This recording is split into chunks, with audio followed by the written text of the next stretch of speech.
Who the Wild Things Are with Ryan McGuire. You gotta listen to your body.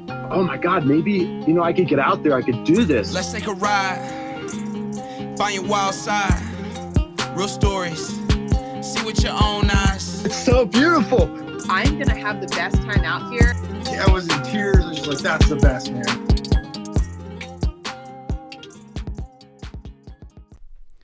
Welcome back to Who the Wild Things Are. My name is Ryan McGuire, and I'm here to bring you conversations with the most wild folks on the planet.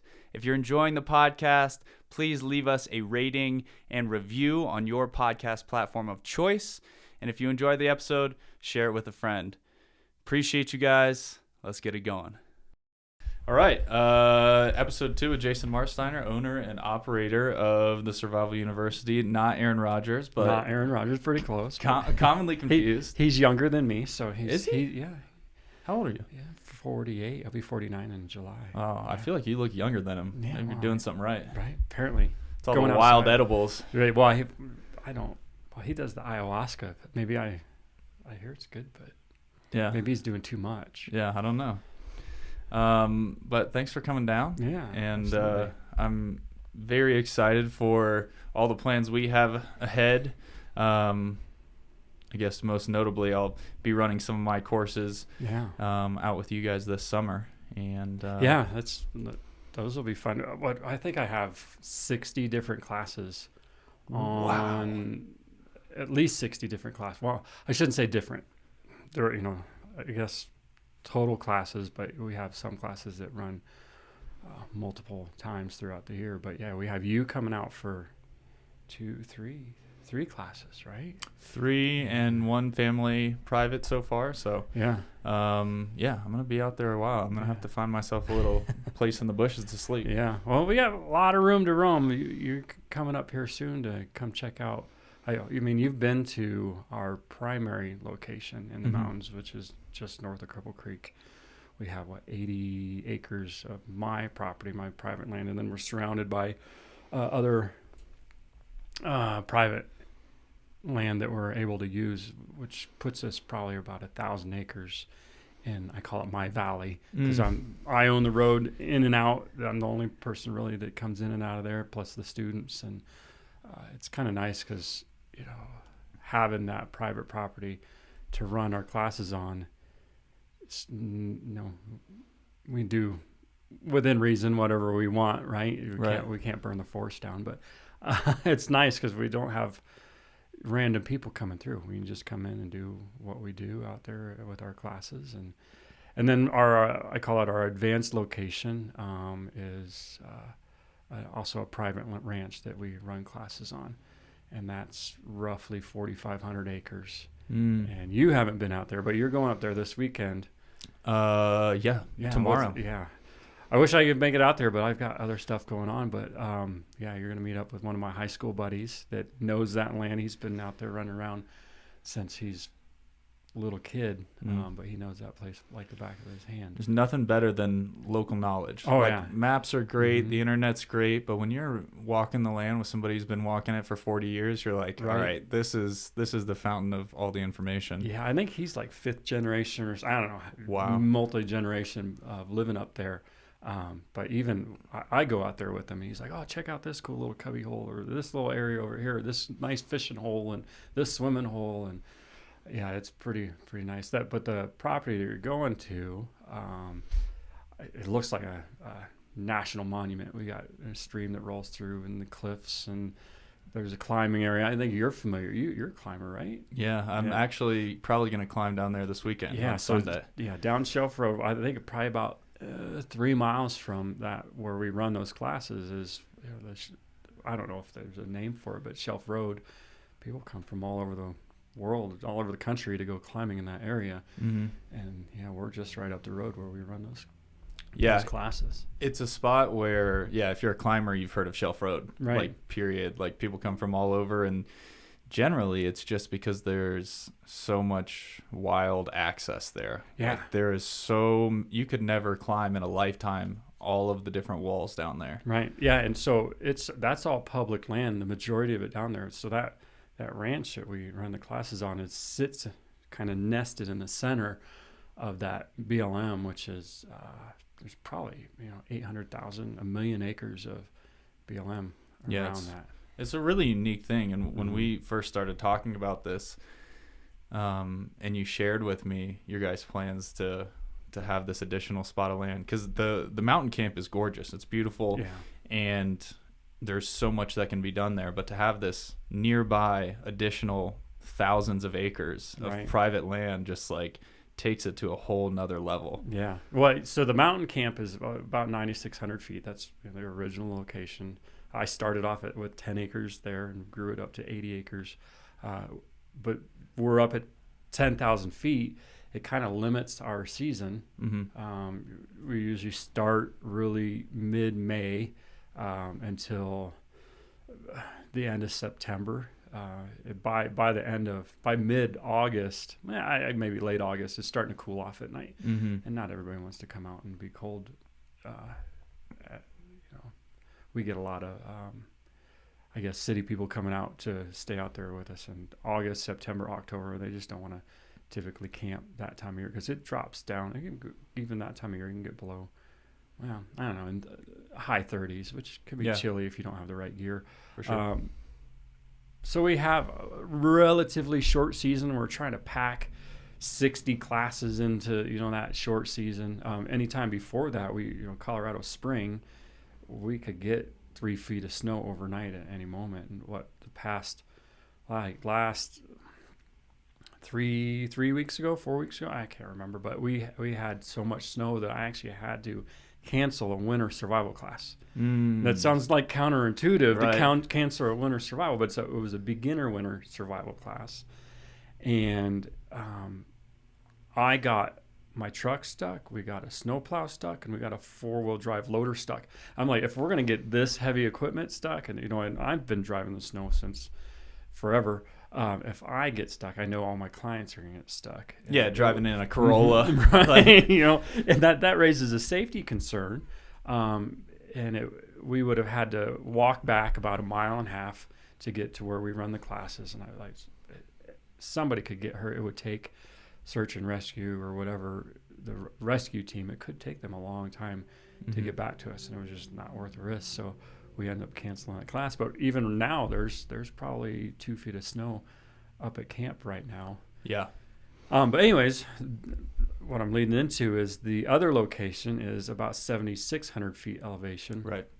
So, and it's kind of a high plains desert sort of feel with it down in this canyon with a stream that rolls through it. And now it extends our season and it gives us multiple climates that we can run different types of survival classes on, which is pretty great. And it gives us enough room where we can spread out and we could run 10 classes in a day. Yeah. And all those participants in this class would never see the other class.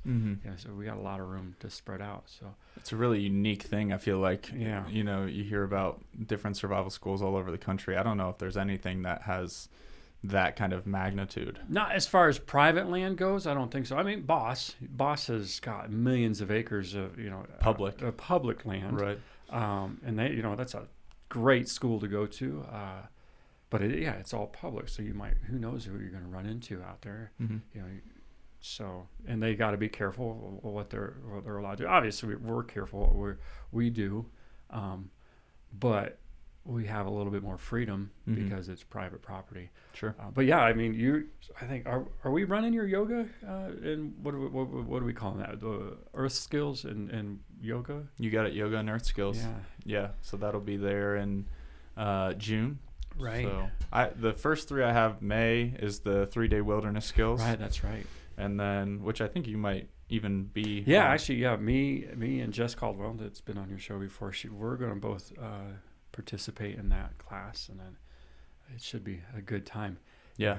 It'll be interesting because that'll be my first class teaching at that location, and I'll have, the full array of experience levels we have some complete beginners signing up all the way to yourself and everything in between. Yeah. So I'm excited for that group. I am too. I mean, I love to learn, so you're talking about being, new to the area or whatever, but you're going to have a different approach and to teaching maybe the same thing that I teach. But I love to see everybody's different styles. I tell people that if you took a class from me and then took a same class, the exact same, potentially same class from you, and learn the same skills, you're going to walk away learning totally different stuff because your style is different than my style, and you're going to have a different approach, a different technique. And each individual, they might learn differently. Your way of teaching is different than my way of teaching. They might not understand my way, and they'll understand your way. And I've got multiple resident instructors, guys that I've trained, and they're a lot of times they talk about, I want to teach it your way. I want to teach it your way. I'm like, no, I don't want you to teach it my way. You learn my way and then adapt it to what makes sense to you, and do it your way. It's not that whole my way or the highway is just a horrible way to run things. And it really helps our clients because, again, not everybody understands my way. They might understand the way that one of my other people teach. Yeah. And everybody's brain's a little bit different, so that's how we do things. But everybody's brain is different, and the material can be absorbed in different ways. Right. And the other thing I like to think about for my classes is, like, I have a hard time even just saying that word class, because class makes you think like we have a strict itinerary and we're going to learn these things and we're not going to stray off the syllabus. Right. And it's like my courses is like, there's going to be some things that are really important that we're going to make sure we hammer them. And then we're going to walk through the environment and we're going to improvise and we're going to learn lessons on the way. So it's really more of like an experience. So I feel like even if I took 2 of your classes on different weekends, I would learn different things in both of those and classes. Mother Nature changes. So, we work with what's thrown at us that particular day. I mean, we might be out there one day and it's super sunny, the weather's great, and we're starting fires and we're just kicking out fires left and right and super easy. And then the next week might be running the same class and it's raining or snowing, and we have to adapt and change the way we do stuff. And that goes the same way with any technique, whether you're building a shelter or foraging for food or gathering water or whatever, hunting, fishing, your technique has to change. You have to adapt. Are we running your class at the mountain camp, the wild? I forget if we're doing it at the mountain camp or are we going down to the ranch? Little bit TBD, but I think, and that's part of like this whole preseason for both of us is like exploring these different areas. Cause now it's like you acquire all this land, you've got ideas, I've got ideas, you have ideas, all these instructors have ideas. Now we got to figure out, where do we go with each of these? It's nice having options. Yeah. Do we want to be by this stream, or do we want to be by this like canyon that has a big swimming hole, or like, do we want to focus on wild edibles that are only found in this one spot? Right. Do we want to teach high elevation shelters, or the beauty of it is really we're probably maybe a 30-minute drive from point A or from mountain camp to the ranch, and it's only a 30-minute drive really because it's mountain dirt roads for part of it. And but you could start with our classes, and we do have classes where we actually hike from the mountain camp down to the valley of the ranch. But we could start at one location and finish at the other one, whether we hike there or drive there. And it just gives us so many different options. And without giving away too much, there will be some of that for the July primitive runner, which will involve a route on that adventure run. Yeah, we got to go hike that. Yeah, but I'm excited. Yeah, it's a beautiful hike. We do that trip. So I have a 50-day class. At the end of that 50 days, near the end of it, we actually hike those 50-day students from main camp down to the other location. But you're going to be running it generally the same path that we take during that hike, and it's pretty good run. So that's the primitive running class. Yeah, right? And that's like the weekend of July 4th. Yeah. And we're going to have Matt Graham. Right. I was going to say this is your show, but you want to talk about that class a little bit? Yeah, I mean, sure. We're going to have Matt Graham, like I was mentioning. If you don't know who Matt Graham is, he's like a legend. Where have you been? Yeah, I don't know where you've been. He's a legend in the survival game, and he's also a world-class ultra runner. Right.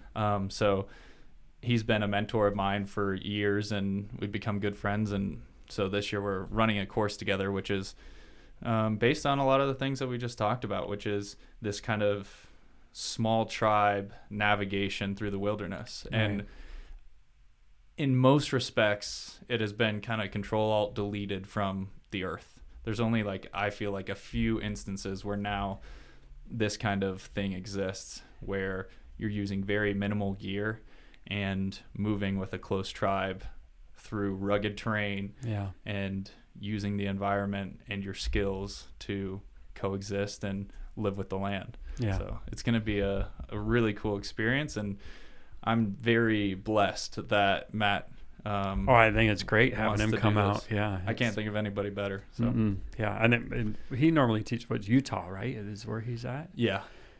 So coming out, it's going to be different terrain. He running through the desert normally, but he's been doing all sorts of stuff. The Colorado Trail last several years. Okay. So him and I actually started the Colorado Trail together last year, and we both got COVID.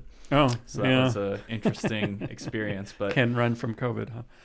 You know, you can for like 3 days, and then you start getting full auditory hallucinations. Oh, that's fun. Yeah. I tried to, I didn't realize I had COVID, but yeah, had a class, and it just wiped me out. I couldn't figure out why I was so tired. I was just drained, you know, and I had no endurance, and that was my effect from having COVID. I couldn't do most of the tasks I normally do. I mean, I could start them, like doing the bow drill.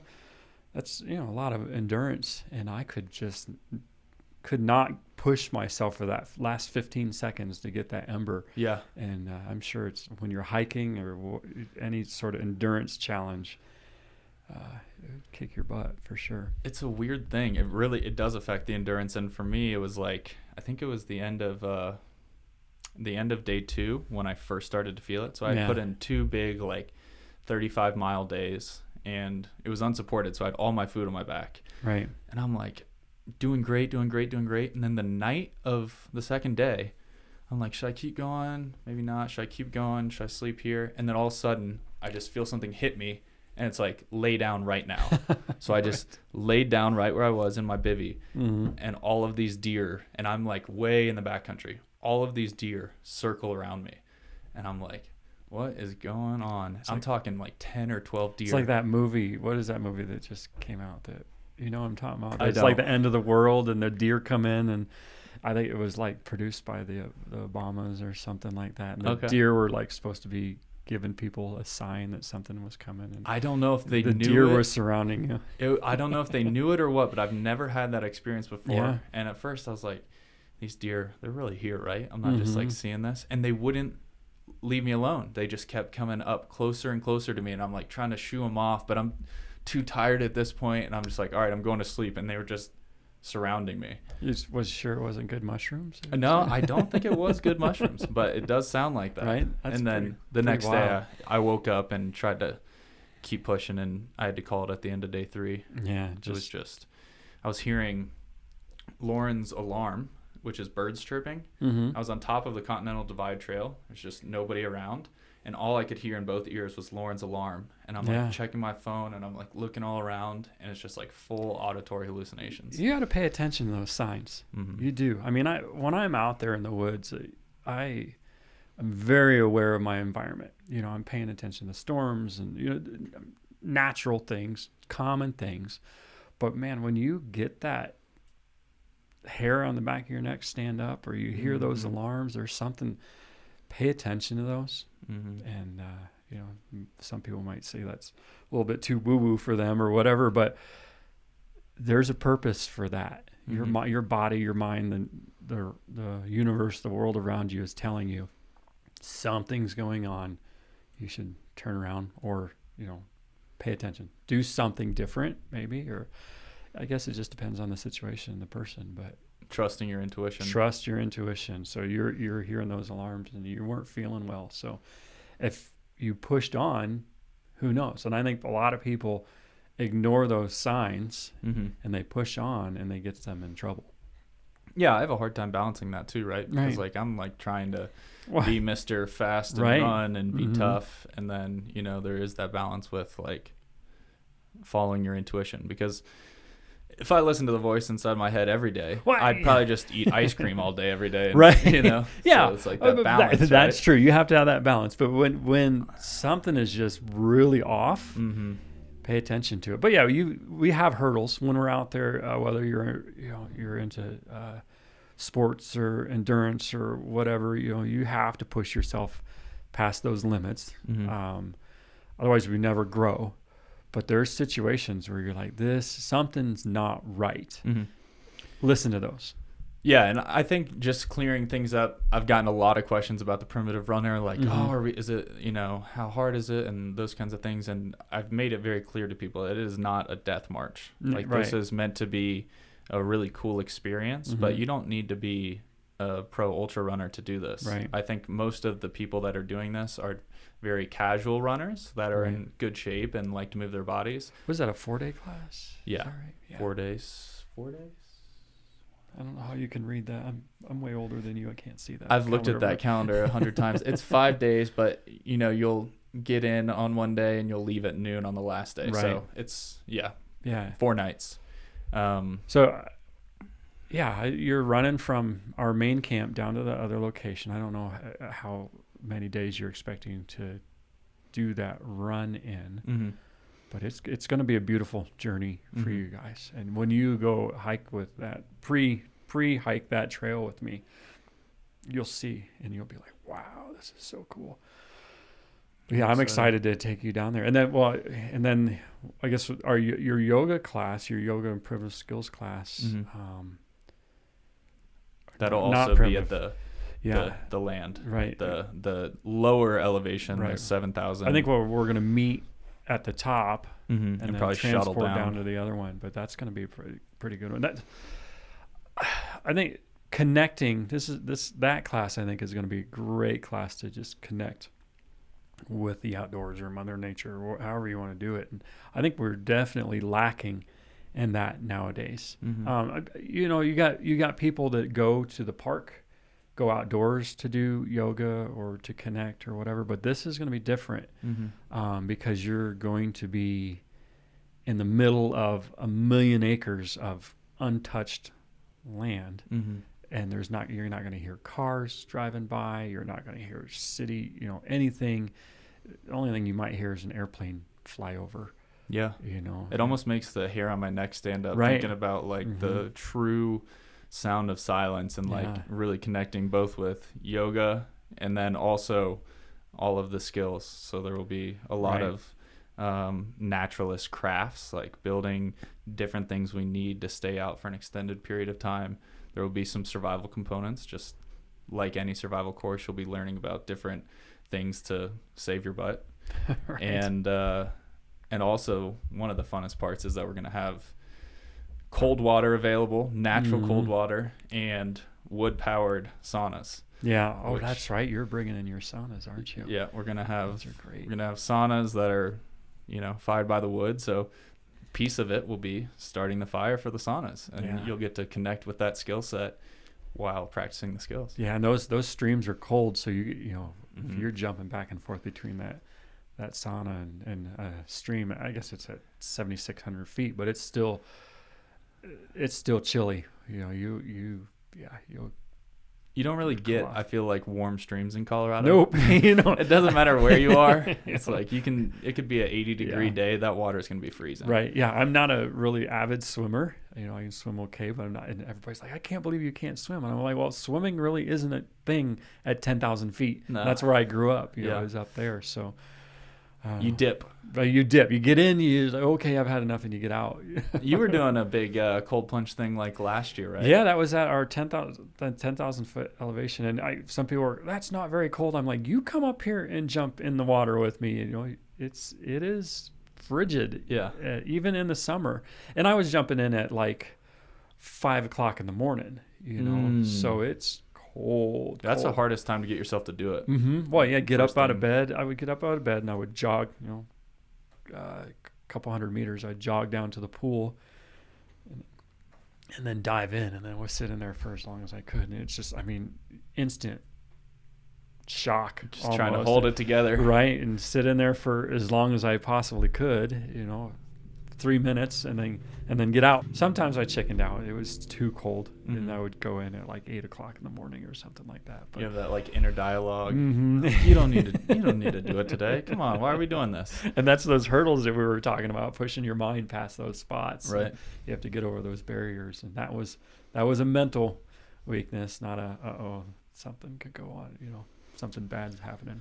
Yeah, but I think just on the yoga thing, I think you'll get to, that'll be a nice piece of it, is battling with like the sauna and the cold and getting used to those elements and pushing yourself a little bit. Because a lot of that weekend is not going to be super intense. It's going to be about learning wild edibles. It's going to be about yoga and breath work and reflection. But there will still be a little bit of the opportunity to challenge yourself with the contrast therapy if you're looking for it. Right. Yeah. And being able to just sit around the campfire after that nice day of learning the skills and doing your meditation and doing your yoga and then just hanging out with good people in the middle of that beautiful, pristine land is going to be a great class. I wish I could take it, but I think I've got like one of my 5-day classes during the same time. Gotcha. Yeah, I think it's going to be special. And this is the first time we've done it. So we'll learn a lot and hopefully just make this like a new staple. When is that one? I forget. That one is in June. I think it's June 14th. Yeah, okay. Can you see? I can. I think it's June 14th to the 16th. Yeah. I've looked at this thing so many times that I can't make out the numbers, but I can see where it is on there. June 14th to the 16th. Yep. Yeah. So it'll be a good one. Yeah. And I think one of the best parts about that is my friend who's coming out to do the yoga, name's Kirst. And I don't actually do yoga all that much. But when I do, it's always her class. Right on. It's a very meaningful practice, and just naturally, she's very nature-based. Like even if you're doing it at a indoor facility and that kind of thing, she's still thinking a lot about human nature, and I think it bodes really well for the theme of the class. Yeah. So, and she does these all over. They just got back from Costa Rica for one, and they're going to Joshua Tree soon, so she travels all over, and her husband Cody, who's a good friend of mine, they travel all over and do this. So nice. We were supposed to be down in Costa Rica too for a jungle survival trip, but that one never got kicked off this year. Hopefully we'll be able to do it next year. I think it's just too long. That class, it's one that we host through the Survival University. I link up with locals from Costa Rica, and we spend 12 days down there in the jungle. It's more of an adventure trip where you're learning some survival skills. It's not super hardcore. We actually sleep a couple nights out in the jungle in hammocks, but it's all guided with guys that I've been working with down there for like 5 years. Great group of people that I've linked up with there. But yeah, for whatever reason, we just didn't have enough people for that class.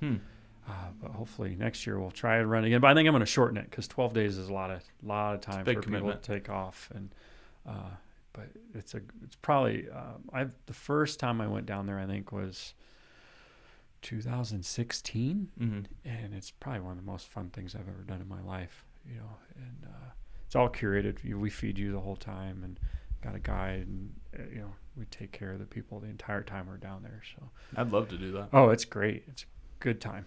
But I definitely see that it would be tough to get a big group down there. I think even with stuff like yoga retreats, it's hard to get people to go. It's just a big commitment. It is, and I think 6 people is the most I've had down with me, including myself. So I had five clients plus the guides and whatnot down there. It's nice, a great time. But yeah, we've got so much stuff going on this year though that I'm like, it's kind of a relief, right? I don't have to go down there this year for that. But yeah, so we beyond your primitive, or I keep saying primitive skills, wilderness skills, your yoga class, your running class.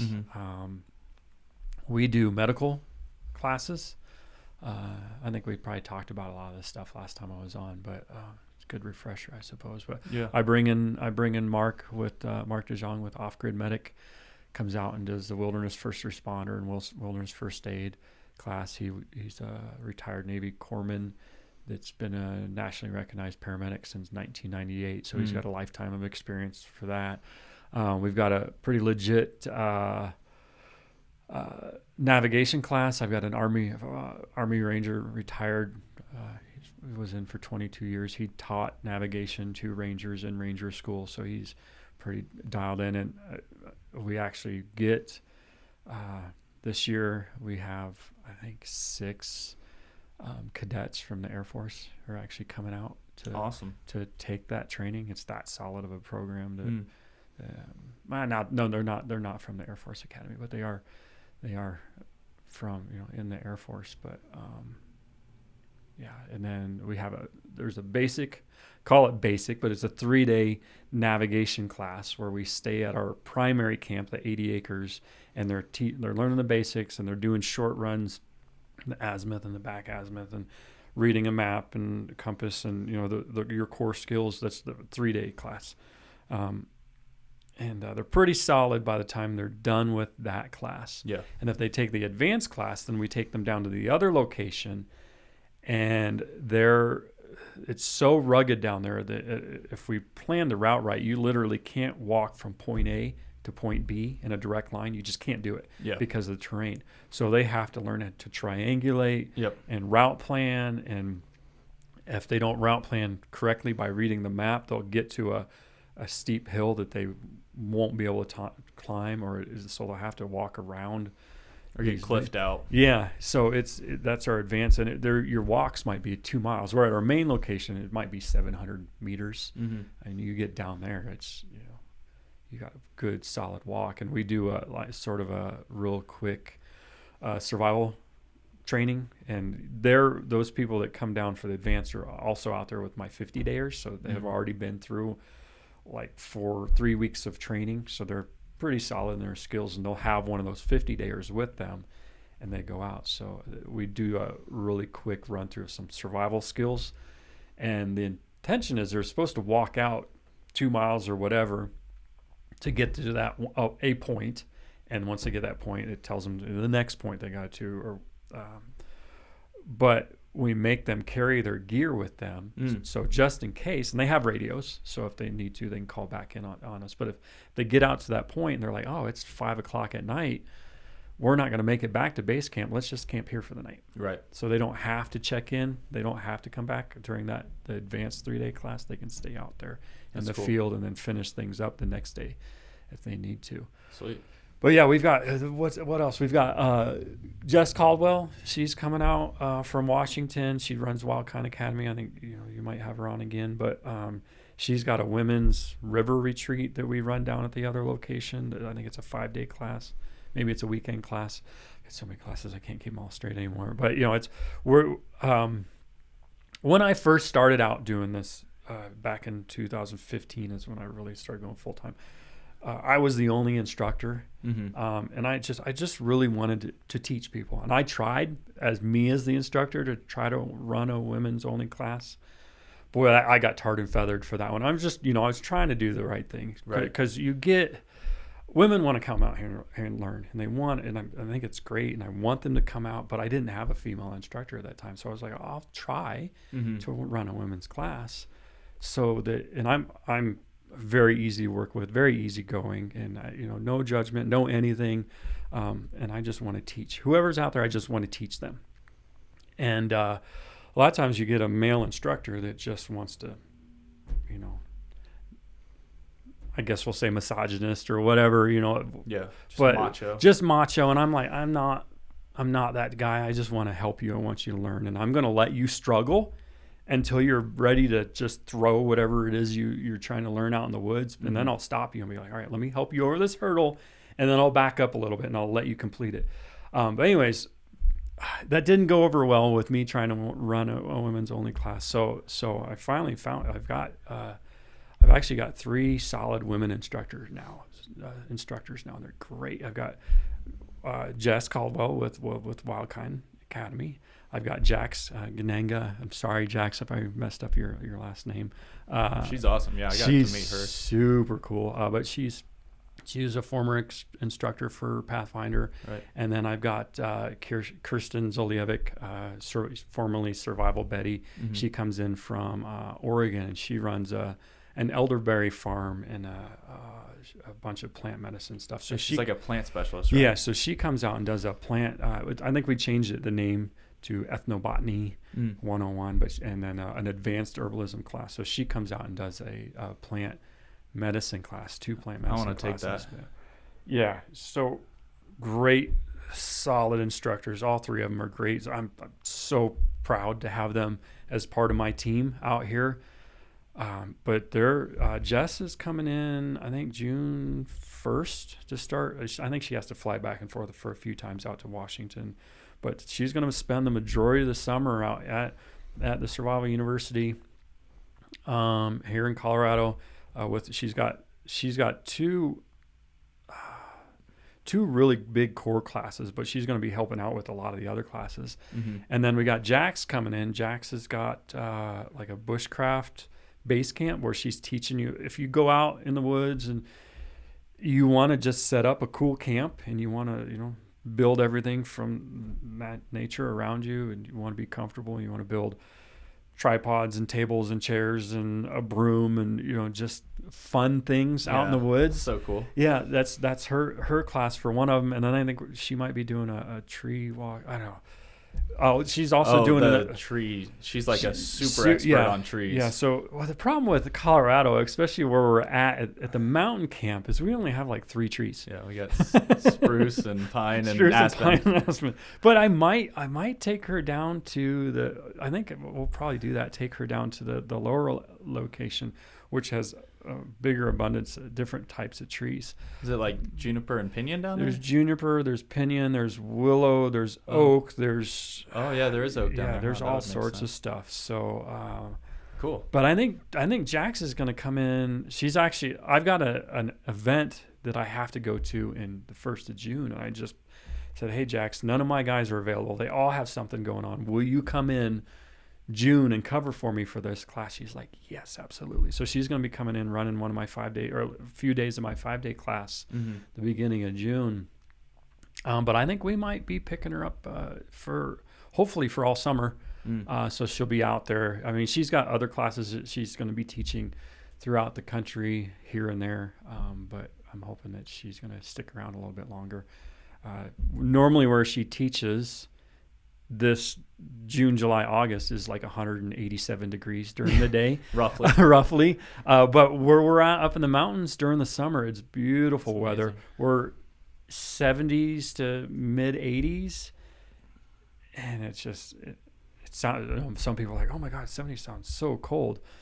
No, it's great. It's great out here in Colorado because you can reach up and touch the sun. It's funny you say that because last week I was in Arkansas. Yeah. And this is the end of their viable season. Right. Because I was in the bush.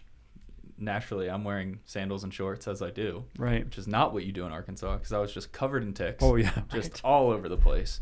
And they were like, the guys I was talking to, they're like, yeah, this is our last weekend really. Because it's after that point, it's so hot and so bug infested and poison ivy infested that it really made me so thankful. Right. I'm like, dude. This is where we pick up. Right now is when we start taking off. Like, it gets amazing in Colorado during these spring and summer months. Right. And even early fall. I'm like, I was not being thankful enough for how amazing our guiding season is. Right.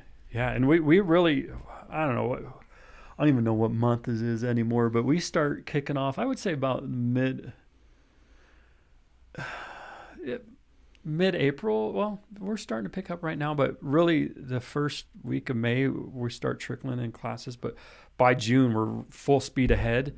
June, July, August, my calendar every day has got something on. I mean, I might not be teaching personally a class, but I've got somebody. So for 90 days straight, we've got some class going on out up there. And then September starts slowing down a little bit.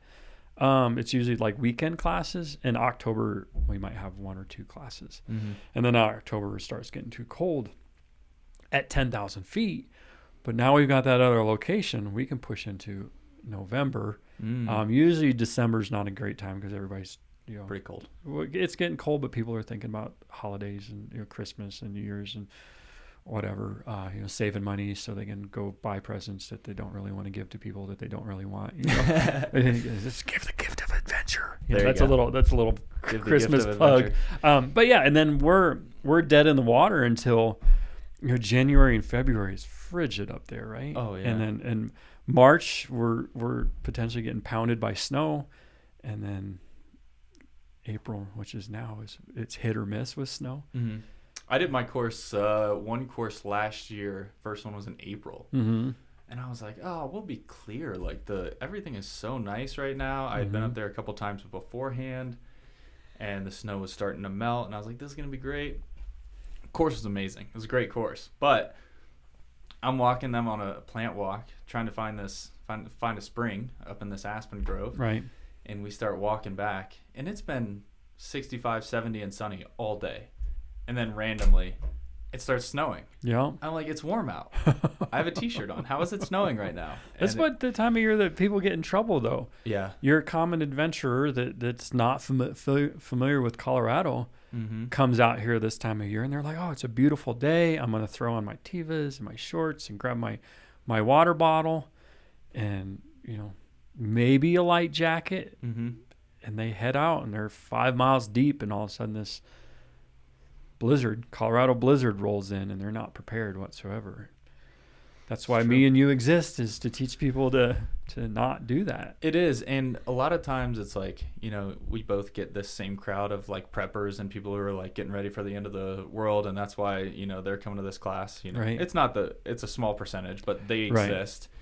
And I'm like, for most of our clientele, which much more likely is you're going to get caught, for lack of a better term, with your pants down in the woods. Right. You're going to get caught off guard. And that's when it's really important to have skills. Because the fact of the matter is, if you're going to be outside for 200 days a year for the next 10 years of your life in Colorado, you are going to face a couple situations. It's a matter of time before you run into it. Yeah. Even if you are well prepared, you're going to run into a couple of those situations. Yeah. Just really what we teach people is be prepared to spend the night and know how to use everything that you have with you. Mm-hmm. And there's a lot of people that don't. But you talked about the prepper clientele. And like you said, it is a very small percentage of the people that when you think prepper that come out. But I think the world is changing with the pandemic. People are starting to realize they need to get prepared. But my point is the majority of our clients are your Colorado adventurers and people that have the time or the money or whatever to get away for the weekend. They're the skiers or the backpackers or the mountain bikers, the adventurers. That's who I see. And I get people from all over the country, all over the world coming out here to learn these skills. And even some of the most advanced adventurers that I've had, they've climbed Mount Everest multiple times, and they've done these crazy adventures, and they come to my class and they're like, wow, I didn't realize all the stuff I didn't know. And they all pick stuff up that they found valuable. But yeah, that's our your target market, my target market. Our clients are those people that are worldly adventurers or just local adventurers that I don't want to say hardcore outdoorsmen. They just come to Colorado to enjoy everything that Colorado has to offer, and they're realizing they don't know what to do when something goes wrong. Yeah, and like you were saying, there's a good mix. Like you'll have some people that are like legit world travelers that have backpacked through the Himalayas, and then you'll have another guy who's just kind of getting into backpacking. Yeah, I've had people come out that have never set up a tent before. Yeah, and they pull me aside and they're a little embarrassed. They're like, "Hey, can you help me out?" I'm like, "Yeah. Of course, that's what I'm here for. No judgment." There's, I was at a point in my life at some point where I've never set up a tent, and I get people like that all the time. I've had people come out that have never been anywhere where there wasn't a street light, and they're embarrassed about it. I'm like, "What? Don't be embarrassed. You're here. You're here now. That's all that matters. Let's teach you." Yeah, there will be multiple people I know already at my courses who this will be, if not the first time camping, like in the backcountry, this will be the top 3. Yeah. This will be one of the first 3 times. Right. And that's totally fine. And then if you're the expert rock climber who travels the world and just wants to pick up skills and also learn about how to start fires and learn wild edibles, both are welcome, and both Right. can share the same fire and have an amazing time. Yeah, and they help each other out. It's great when you see that worldly adventurer coming over and be like, hey, I know how to do that. Let me help out. Let me tell you some stories. And yeah, you sit around those campfire at the end of the night and everybody just comes together and bonds, and it's just a great thing. Yeah, I know me personally, like I still take courses all the time. Yeah. It's funny, like when I have downtime, I'll just go through the survival university, and I was just like trying to figure out which weekends I have open so I Right. can see which courses I can take. I know. I kind of do the same thing because when I started out, it was just me teaching classes, your core classes, food, fire, shelter, water, really, and that's what I enjoy doing. That's what I'm best at, so that's what I teach. But I wanted to learn more. I want to learn medical. I want to be better at navigation. I wanted to be better at plant medicine. I want to be better at mushrooms, better at even the stuff that I knew and primitive skills and blah, blah, blah.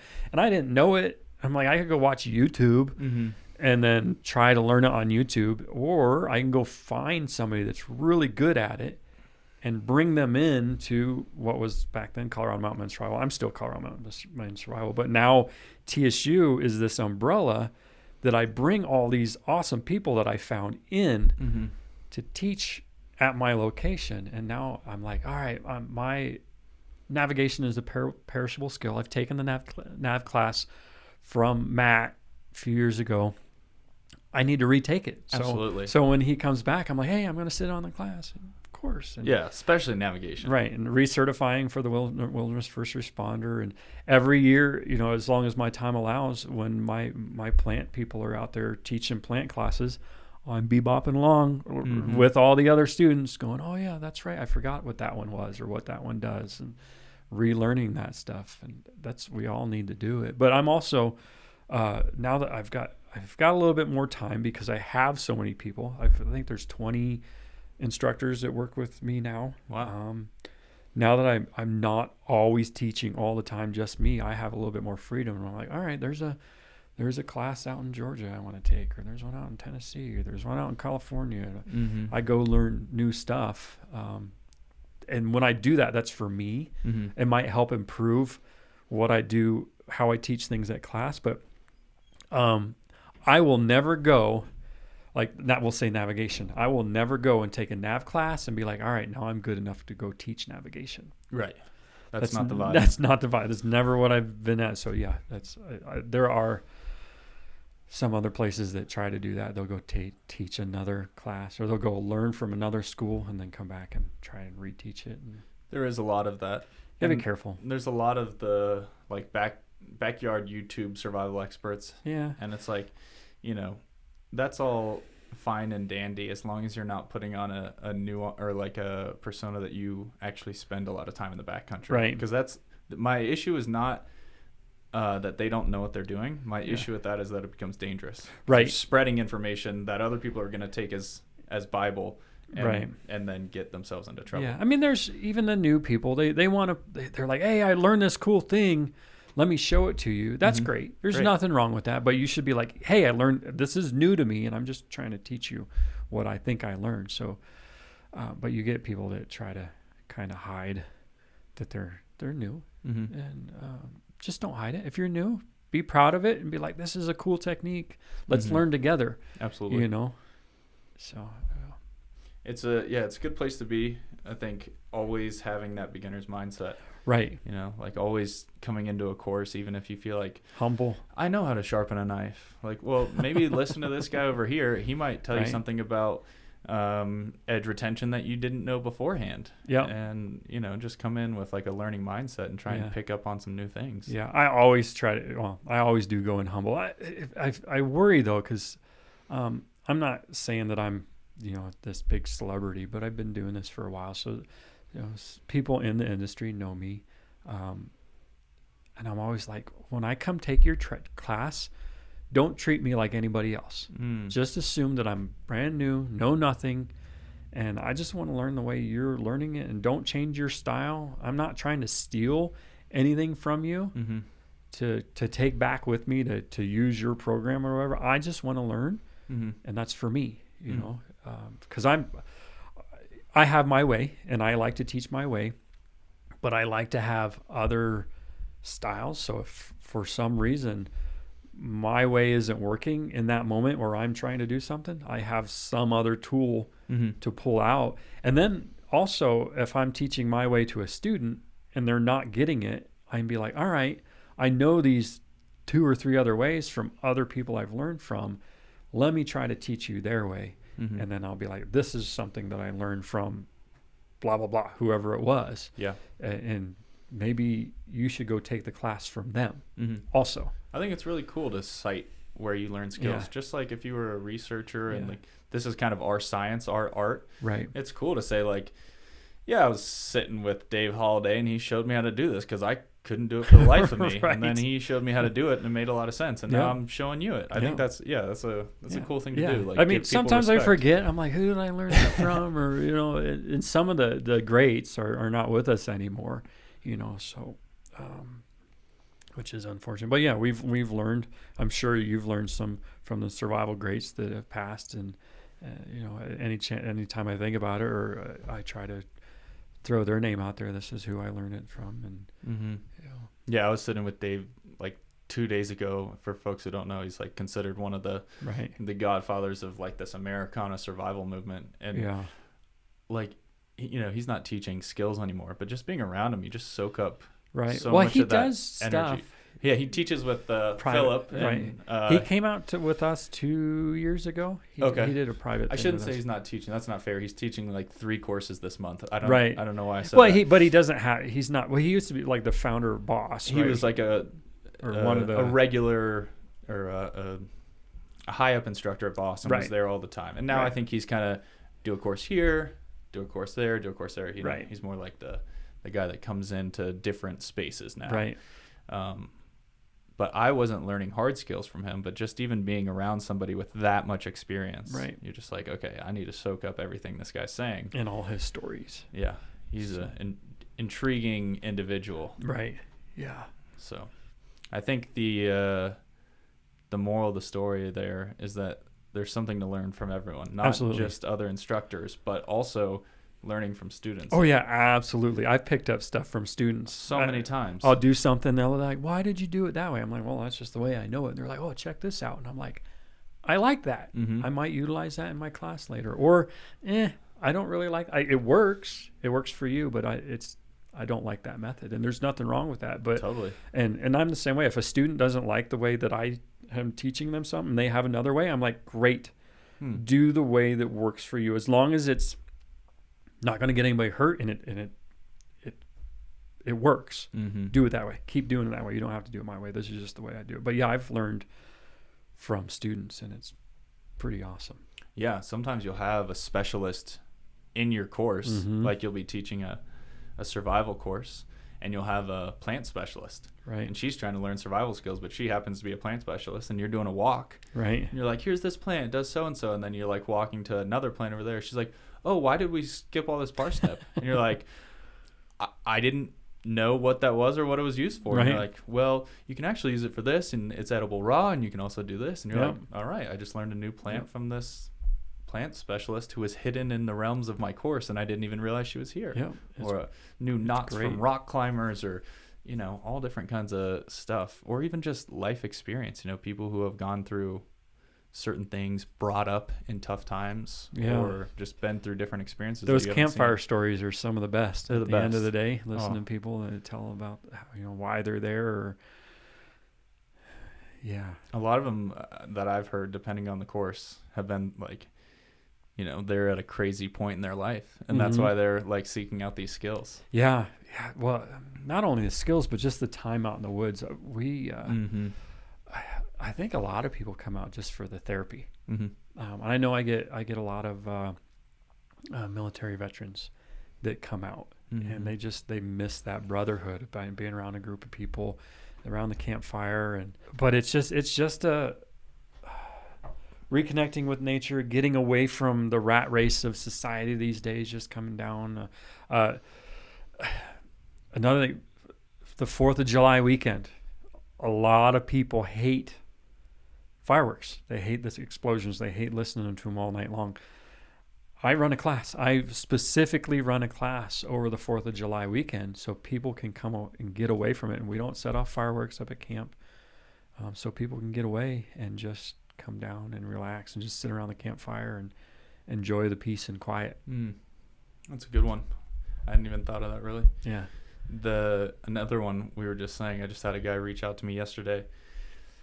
High school dropout that built this business empire, and he's, great dude. Seems like, online he's got his life together and everything's great because, he's very successful. And then kind of shared with me that he was going through a breakup of a long-term significant other, and he was just like, yo, I need to come out to the wilderness for a course. I'm going through one of the hardest times, and I feel like that's where I'm being called, is to go sit, have a moment with nature so I can collect my thoughts efficiently, because it is hard to collect your thoughts with all this going around 24/7. Right. And I'm not saying everyone needs to be a caveman. I'm just saying going outside and sitting in the silence and focusing on nature for a minute can help you figure out what's important. Yeah, and you get away from the distractions. I mean, a lot of people try to avoid their problems.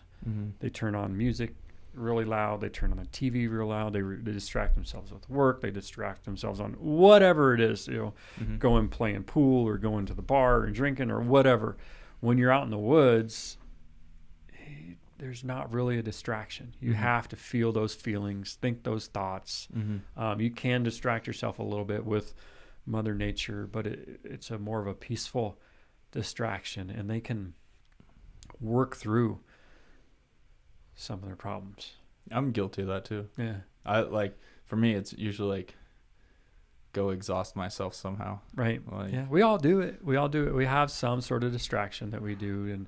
And I've been learning how to not distract myself and face my problems or, whatever it is.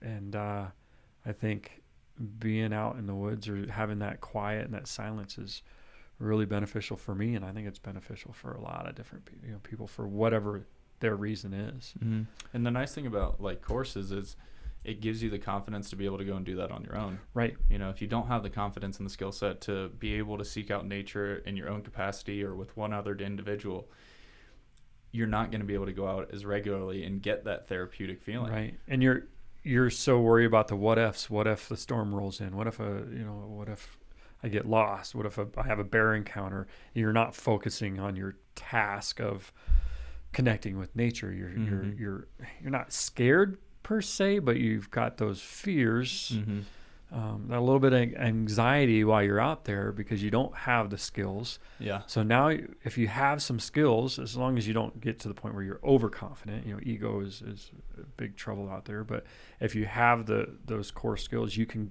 go a little bit further where you can be more comfortable. You can be a little bit more away from people and really get into your therapy, if you will. Yeah. I was talking to my sister yesterday who a couple years ago she hadn't camped that much, and now the last 2 years she's gone on big adventures with me. She's out making fires with ferro rods and doing ultralight backpacking and rock climbing, and she's all the way in now, and she's picked up all these skills. But I sent her a picture. I'm like, hey, do you remember when we camped at this location? And she was like, I do remember that camp because I was convinced that night when I got up to go to the bathroom that a mountain lion was going to kill me every time I got up.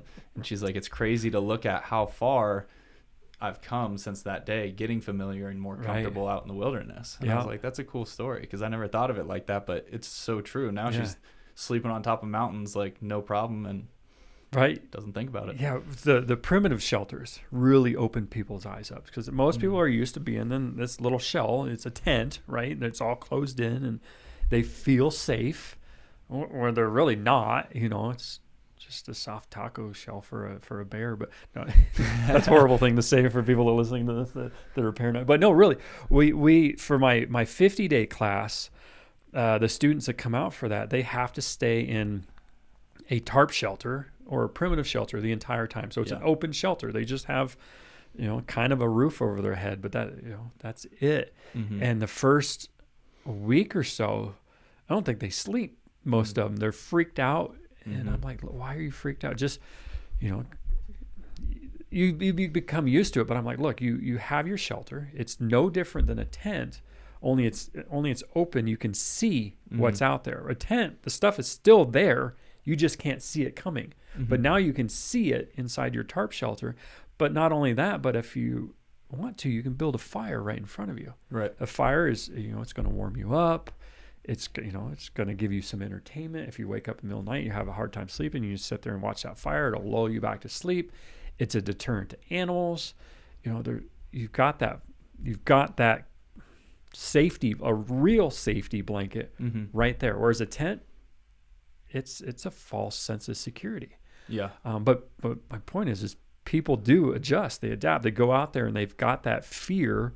And when you keep going and you do this, getting out there and doing this stuff, you become comfortable.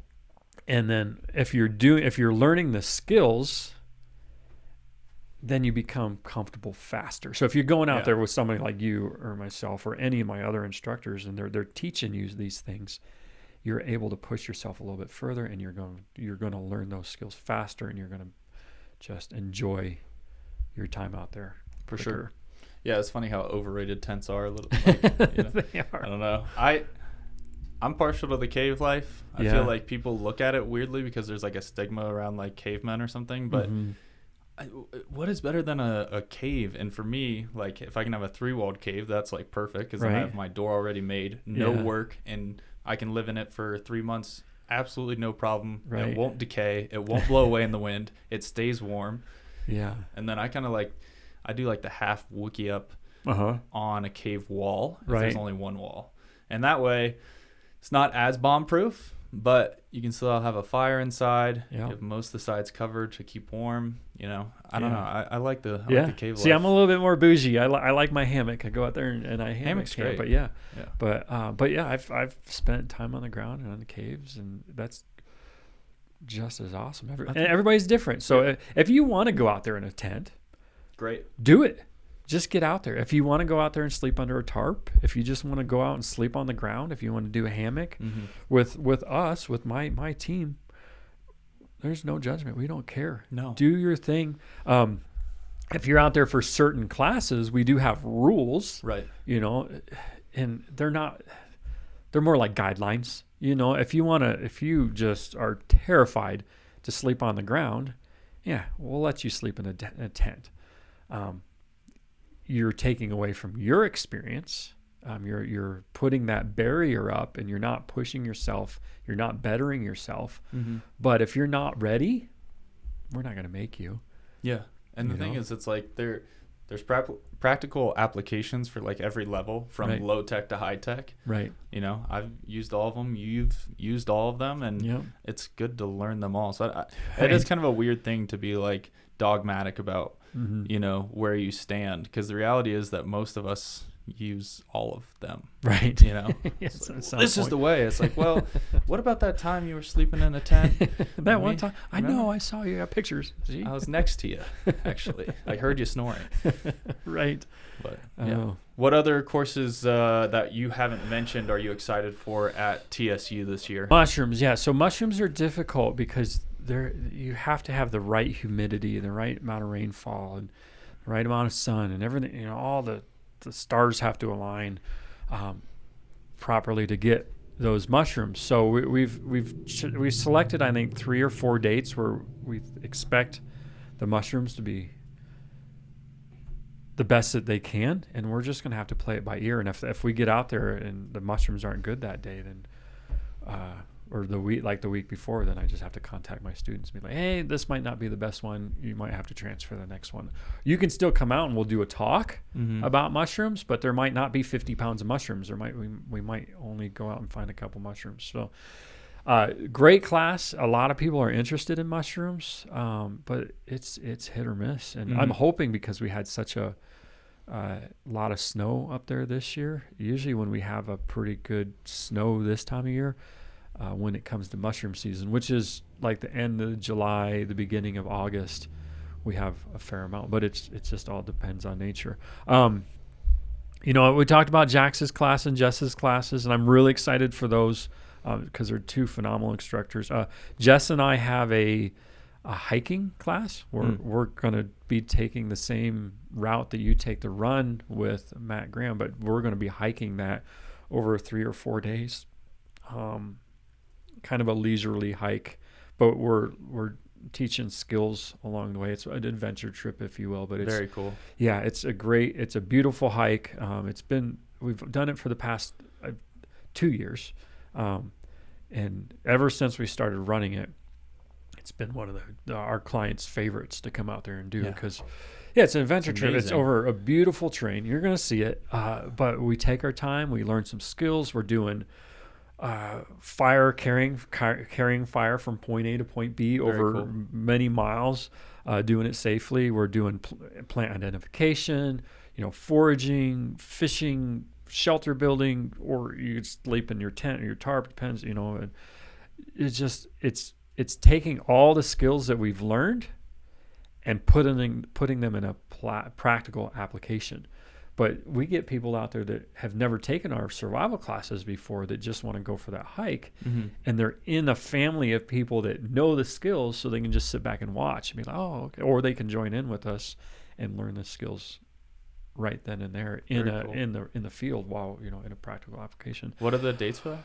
Oh, I don't know. I'm not sure. I think it's the end of July. Very cool. I'm so bad at dates. We do kids classes. So people, we have a TSU I should call them kids classes. I should call them family classes. You don't just come in and drop off your kid. We 5 years old and up. So we start, and when we're not just doing silly things, that we're not just making paper mache masks or whatever. We're teaching your 5-year-old practical survival skills. They're learning knife safety. They're learning how to use a knife. They're learning how to start fires. They're learning wayfinding or navigation for kids. They're learning, practical skills. And Hutch is my teacher's phenomenal with kids. But it's a 2-day class, but you pay for your kids, and we encourage, they have to. The parents come in and they learn alongside with them for free. So the parents are probably, we've run into parents that have never done this stuff before. So the parents are learning alongside their kid, and they're learning how to build fires. They're learning knife safety. They're learning navigation. So we got there's a kids and family 101, 201, and then we got a kids and teen class now too. Sweet. So, if you have young teens that have never learned these skills, we highly encourage them to take this teen class because it is geared towards their age group. Very cool. The teens can come take the adult classes, but a lot of times the adult classes they're geared towards adults, and those teens might get bored, or they're like, man, this is taking me 3 hours to do. I want to go do something else, whereas go play a video game on their phone or whatever, because it's just out of their normal routine. Whereas Hutch is so good with kids and teens that he's just, as soon as he doesn't give them a chance to get bored. Yeah. They're like every 15 minutes he's working on a new project, and Hutch has ADHD, so he's like, he has to change, otherwise he gets bored. So he's like, bam, bam, bam. And I've seen him tire kids out. And I'm like, man, I get tired watching him, but the kids love him. So we got a great kids program. We're looking to build that. Hutch actually lives up here in the Golden area.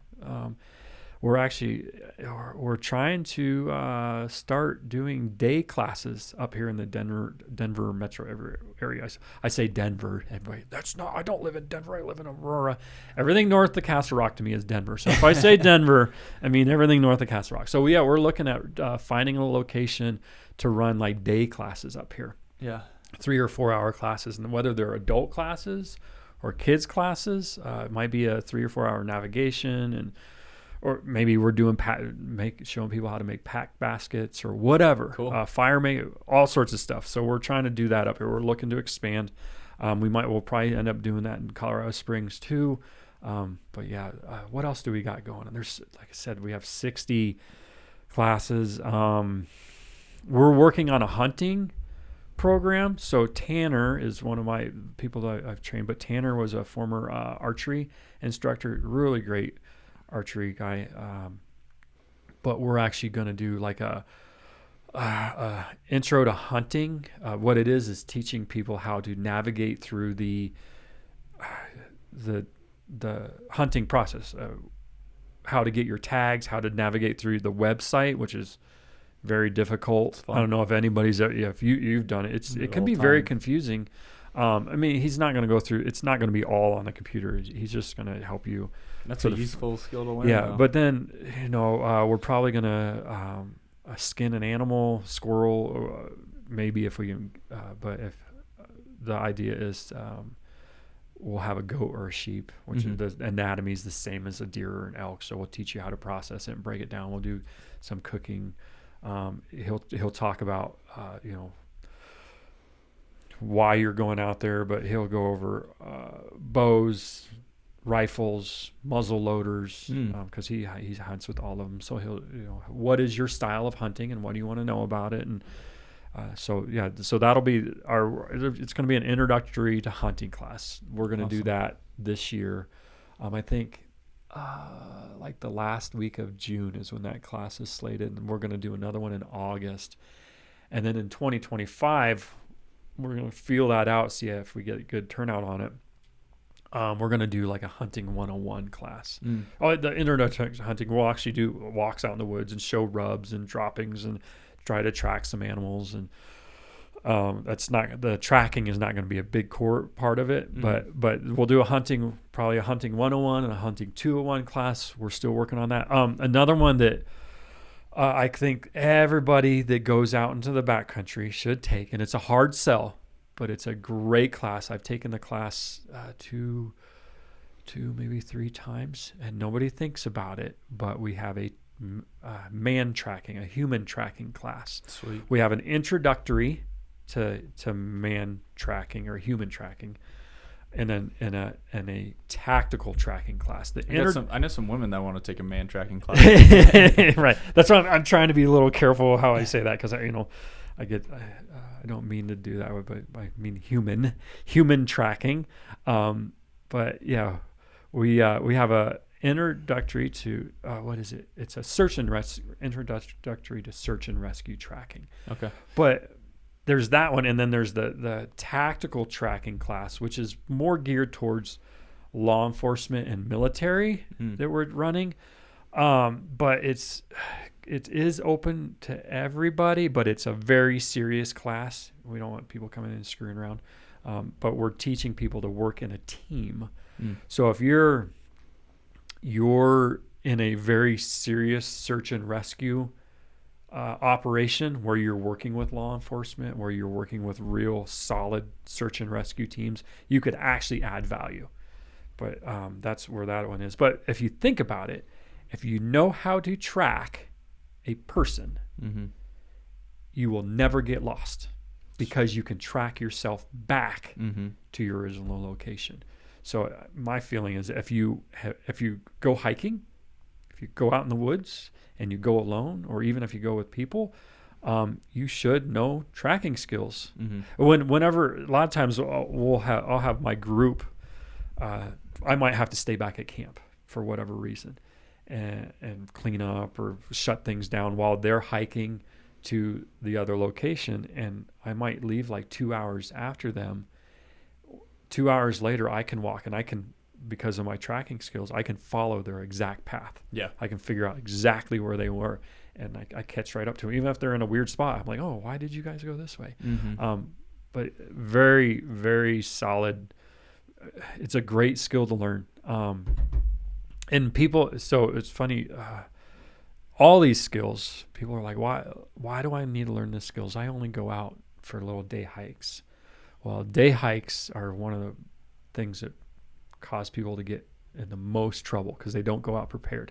Right. Some of the most common people to get lost are people that are going out looking for berries or mushrooms, because get off trail. They're getting off trail, but they're looking at the ground the whole time. They're not looking up. They're not observing, and they're just going out there with a little foraging pouch, and they're just, I'm going to go get a bunch of raspberries to make a raspberry pie, and they're looking at the ground, and then when they fill their basket, they look up and they're like, oh no, where am I at? I have no idea. I don't have the gear. I don't know where I'm at.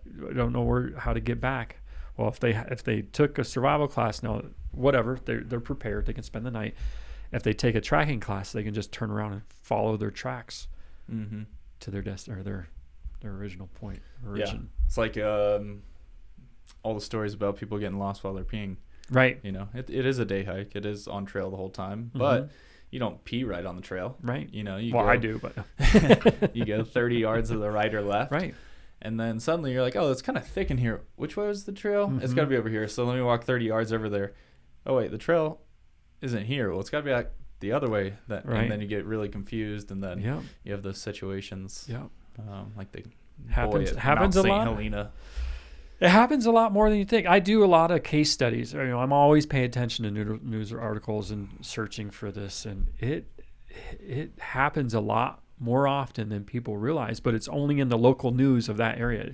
Most of the time it doesn't make international it doesn't make national news unless it's some big epic, this person got saved after being out in the woods for 21 days. Packet of Taco Bell hot sauce. Right. You hear about the Taco Bell hot sauce guy, but you don't hear about the 40 other people that actually got lost and never got found. Yeah, I realize that because I never hear about them, but they're out there. When I was living up in the Pacific Northwest, I was doing a bunch of backcountry trips, and my aunt would hit me up with hey, somebody's missing in those woods, like all the time, like woods that I was in. So I'd start looking for people, and she's just like tapped into that, and listens to all the different hiker reports. But I'm like, they're gone like every week. Somebody's missing up here. I get a call from I don't know, usually 2 or 3 times a year. I get called by some news station saying, hey, this person, something happened to this person. We want you to. Will you be on the news with us? It's kind of as a subject matter expert and talk about what you think would happen. And it happens a lot, So. You end up doing those? Yeah, well, I've done a handful of them. Yeah. I've done one for like CNN, an offshoot of CNN, one for like Newsweek, some for like Fox 21. I don't know. Yeah, I've been a lot of smaller local news channels, but I've done probably a half a dozen different stories. So if you're somebody listening to this and they're kind of considering taking a survival university course, but they're kind of on the fence, what would your advice be to those folks? Do it. Come out here for us. I mean, on the fence for coming out with us, it's the biggest thing. Survival seems to be scary for people. The word survival, but it's very real, right? This is what we do: is we teach survival. But the team of people that I brought in are just normal, laid back, chill people. I don't bring anybody in that's super intense. We can be intense if you want us to be, but we're not. It is survival training. It is not survival. Come out and learn the skills. It's in a laid back environment with people that care, and we will teach you valuable skills. And it's stuff that you can use in your own home or when you're out in the backcountry. That's great. Yeah. Well, Jason, I appreciate you coming out. Yeah, and thanks for having me. I feel well versed on everything going on at the TSU. It's awesome because it's a cool time of growth. So I'm like super stoked to be a part of all this and see it happen kind of before my eyes. So I'm really excited for everything that's to come. I'm glad to have you as part of our team now. It's great. Hopefully we'll continue to grow and we'll have so much more to come. Yeah, great. Thanks. Thank you. See you guys next time. Stay wild.